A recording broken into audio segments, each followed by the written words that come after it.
Hello everyone, আমি সঙ্গীত শিল্পী নসীন আদিবা। আমার তো জার্সি দেখেই বোঝা যাচ্ছে আমি ব্রাজিলিয়ান সাপোর্টার।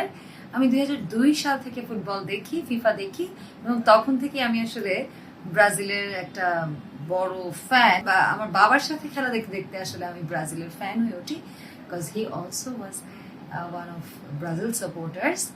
এবার কোন দুটি দল ফাইনাল খেলতে পারে? আসলে কি কোন দুটি দল ফাইনাল খেলতে পারে এটা প্রেডিকশনটা করা খুবই কঠিন, কারণ অনেক কঠিন হচ্ছে কিন্তু খেলা।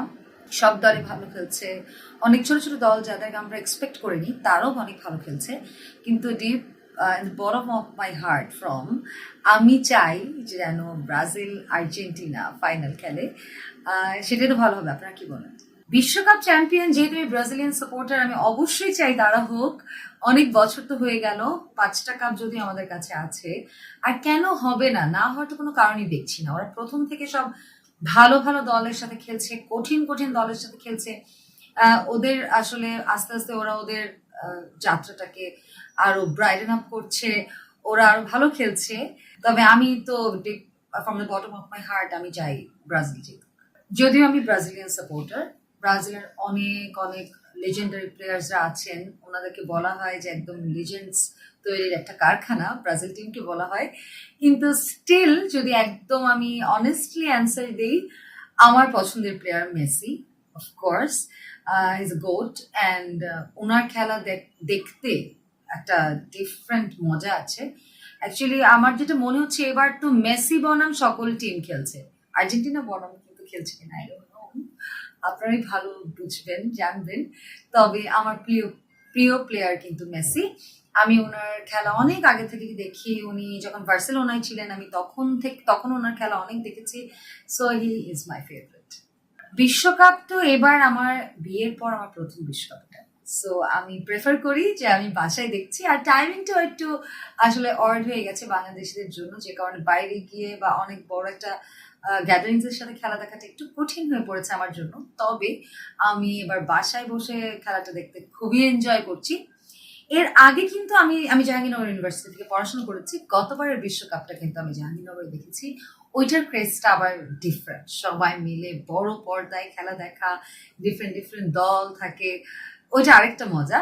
তবে এখন একদম ইন্টিমেটলি বাসায় বসে রুমের মধ্যে টিভিতে হাজব্যান্ডকে নিয়ে বসে খেলা দেখার একটা আলাদা মজা আছে। আপাতত এটা এনজয় করছি। মাঠে গিয়ে ফুটবল ম্যাচ আমি আসলে বড় পরিসরে কোনো ফুটবল ম্যাচ মাঠে গিয়ে দেখিনি। তবে আমি যেটা বলছিলাম, আমার বাবা ছিলেন একজন ফুটবলার। উনি ডিস্ট্রিক্ট ফুটবল ফেডারেশনের আন্ডারে খেলতেন। উনি স্ট্রাইকার ছিলেন।